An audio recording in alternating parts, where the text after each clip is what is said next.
tapiados por cuadra, y así uno contempla que los que son dueños del suelo, que cada vez van siendo más propietarios, también dejan de ponerse suelo a disposición para ser usado como residencias o viviendas, sino que lo van usando como especulación inmobiliaria, esperando que la ciudad, en esta nueva discusión que está haciendo la planificación de la ciudad, autorice una mayor capacidad constructiva en esos suelos que se hicieron propietarios.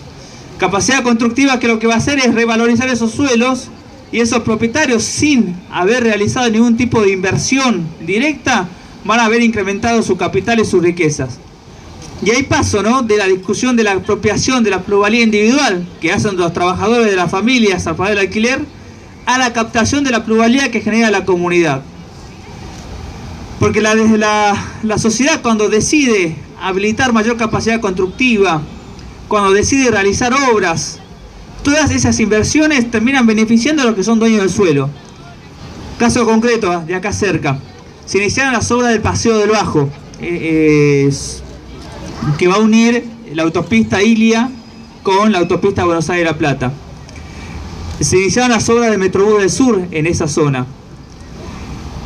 Todas esas obras se hacen con toma de deuda pública, es decir, es una deuda que toma la ciudad, que la tendríamos que pagar a futuro nosotros y las próximas generaciones, con nuestro trabajo, ¿no?, con la riqueza de trabajo de los pobladores porteños. Esa inversión pública que va a incrementar la valorización del suelo de todas esas áreas, el gobierno no ha establecido ningún tipo de forma de recuperación de esa inversión pública. Esa inversión pública que va a traer algunos beneficios para los porteños, pero principalmente lo que va a generar es un incremento de valor del suelo y el costo de vida de esa zona de varios porcentajes, cientos de porcentajes. Y ese esfuerzo común, donde todos estamos haciendo la inversión pública para que se pueda hacer, lo que debería suceder es que el Estado debería capturar ese incremento de valor del suelo, que se llamaría captación de plusvalía. Pero al contrario, lo que está haciendo es fomentando incluso que esa apropiación del suelo no solamente lo realicen los que ya son dueños de tierras privadas, sino que está incorporando tierra pública para que sean las empresas las que capturen esa riqueza y no sea el Estado. Y así se pusieron a la venta los terrenos de Empalme Norte, conocido como Catalina Norte 2, aquí cerquita, frente de Retiro. Se pusieron a la venta los últimos terrenos que estaban en Puerto Madero, que es conocida como la Manzana IQ.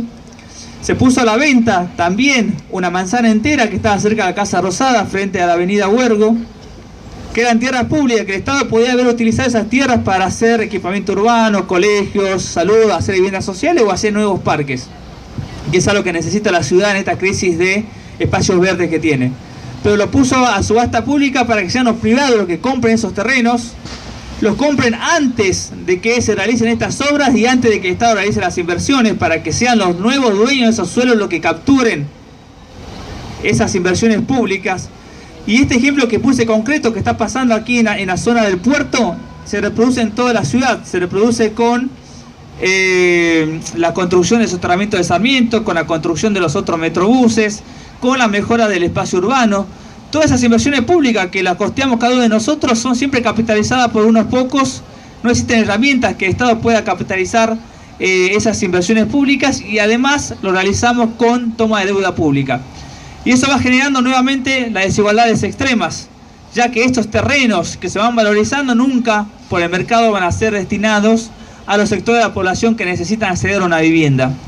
Mucho se habla en esta ciudad de integración social y urbana, se habla de mixtura social por parte del gobierno. En esa mixtura social, ¿qué entienden ellos? Llevar a gente de clase media a los sectores de los barrios más precarios.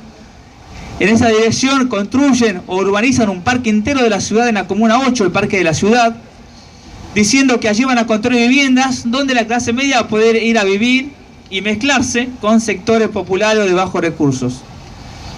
¿Qué es lo que sucede allí? Que esa es como una forma que tiene el Estado y este gobierno, que estimula el mercado inmobiliario, de cómo ir desplazando a miles de familias que durante años esperaron que el gobierno llegue con inversiones para ser ellos los que puedan disfrutar de igualdad de condiciones y el acceso a servicios públicos que no disfrutan actualmente. Pero lo que está haciendo el Estado es empezar una forma de desplazamiento de esas familias, llevando a personas de clase media, sin ocuparse de que las familias que viven allí, quizás por el aumento del costo del suelo y el costo de vida, no van a poder pagar los alquileres, el costo de vida se va a hacer muy caro, iban a tener que terminar desplazándose a localizaciones que resulten más baratas. La verdadera integración social y urbana que la que hace el gobierno tendría que ser contraria, no llevar sectores altos a sectores bajos, sino al contrario, llevar los sectores de bajos recursos a los lugares y espacios de la ciudad donde el mercado no permitiría que puedan vivir. Y hablo justamente de estos barrios, los barrios como Puerto Madero, Recoleta, Palermo, los que están cercanos al puerto, a la costa. Si el Estado hablaría sinceramente y genuinamente de integración social urbana, lo que implicaría sería eso, que tendrían que tomar todas las políticas de regulación del mercado para que los sectores de bajos recursos vayan a vivir a estos sectores. Y esa es una discusión que se habla actualmente cuando hablamos de urbanización o cuando Larreta anunció la urbanización de villas en la ciudad. Para ello la urbanización de la villa va a ser atender a la población con unos cuantos servicios públicos y luego transmitirle la propiedad de quizás los suelos más valiosos de la Argentina, como son los terrenos donde está ubicada la Villa 31, aquí al lado de la estación de Retiro, o los terrenos donde está sentada la Villa Rodrigo Bueno frente a Puerto Madero, entre la Reserva Ecológica y el barrio de La Boca. Esos son los terrenos más caros de la Argentina, enunciados por el mercado. Terrenos que no están en el mercado porque pertenecen al Estado de la ciudad o al Estado nacional.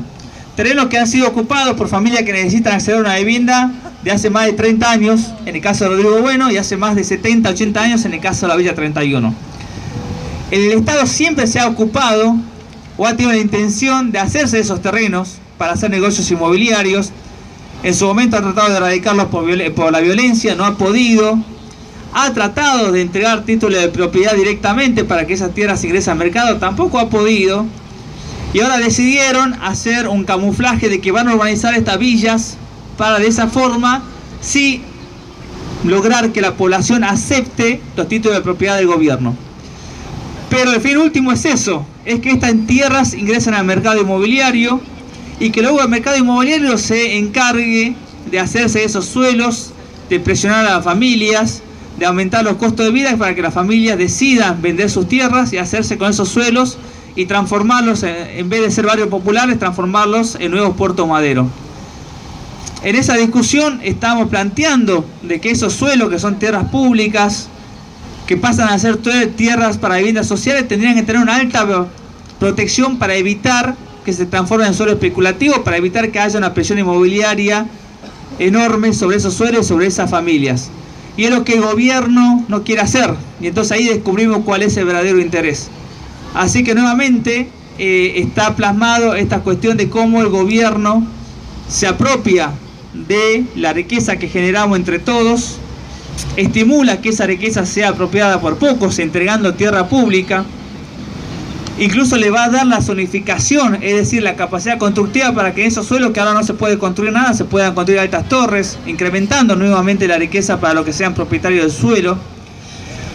Y por último, en este ciclo vicioso de todas las políticas inmobiliarias orientadas para favorecer a los negocios inmobiliarios y a un grupo de desarrolladores inmobiliarios, anunció y llevó a cabo el blanqueo de capitales. Ese blanqueo de capitales, muchos de ellos dinero que especulamos que viene de la especulación y del lavado del dinero, establecieron que para aquellos fondos de inversión destinados a hacer negocios inmobiliarios o emprendimientos inmobiliarios no se le iba a cobrar el impuesto que se le cobró a todos aquellos que blanquearon capitales o blanquearon inmuebles. Y allí vimos que esos fondos de inversión que fueron surgiendo, muchos de ellos están relacionados con funcionarios del gobierno y con amigos empresarios del gobierno. Fondos de inversión como estaba Luis Caputo, el actual ministro del Estado Nacional, primo de Nicky Caputo y el amigo íntimo de Macri.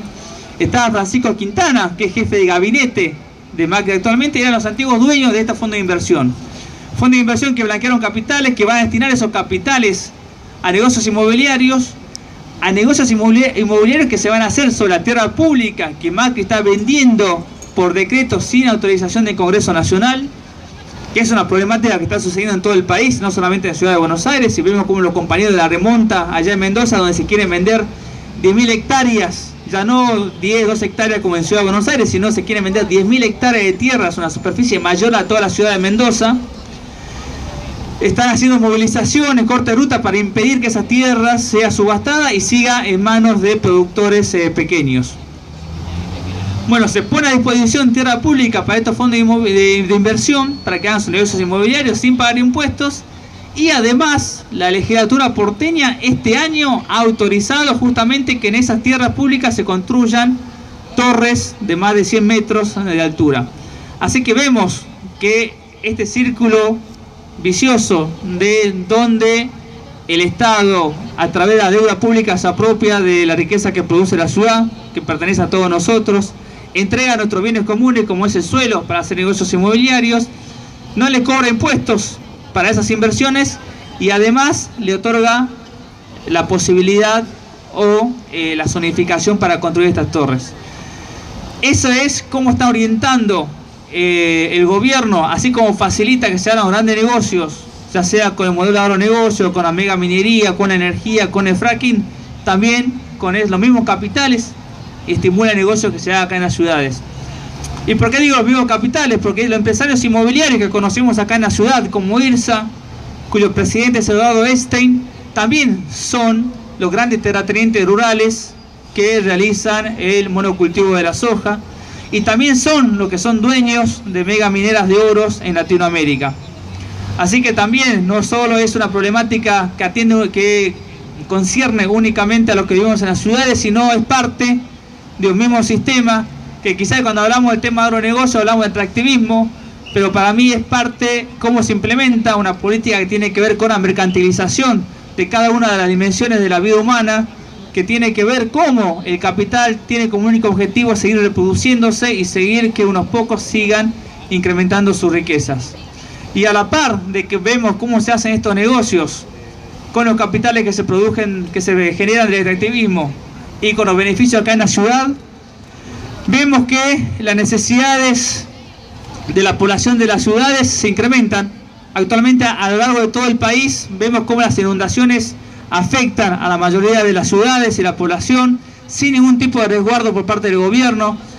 Vemos cómo se hace un censo para ver la cantidad de habitantes en las villas y lo que únicamente el gobierno propone es dar un certificado de domicilio sin decir si le va a llevar servicios públicos, si le va a dar la seguridad de tenencia. Estamos en una crisis educativa en la ciudad de Buenos Aires donde hay más de 11.000 niños que no pueden acceder a la escuela pública, algo impensado incluso para la generación del 80 conservadora, de que no se pueda garantizar acceso a la escuela pública de los niños. Esto sucede en la ciudad de Buenos Aires. El colapso completo del sistema de salud. Muchos barrios tienen colapsado su sistema de acceso a servicios públicos como agua o cloacas o como luz. Vemos como constantemente barrios como Caballito, San Telmo, Palermo, el barrio de la Comuna 12 se le corta la luz. Las villas siguen sin tener un acceso igualitario a servicios públicos. Aumenta la cantidad de personas en situación de calle. La cantidad de metros de espacio verde en la ciudad ha disminuido.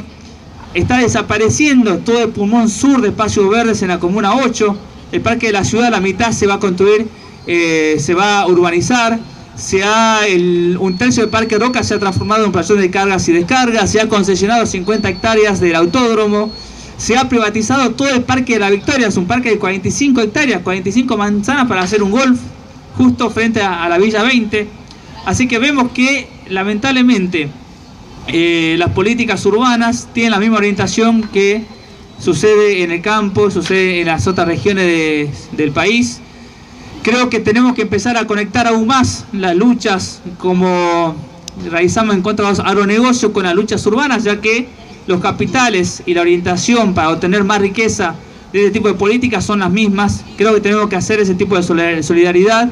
Hacer este tipo de eventos en las áreas urbanas es algo imprescindible, incluso para empezar a pensar que concientizar aquí la población urbana, que es la que termina siendo que consumen de estos productos, de este modelo de agronegocios, terminen tomando conciencia de la mala alimentación y de los negocios que se generan en base a esa mala alimentación.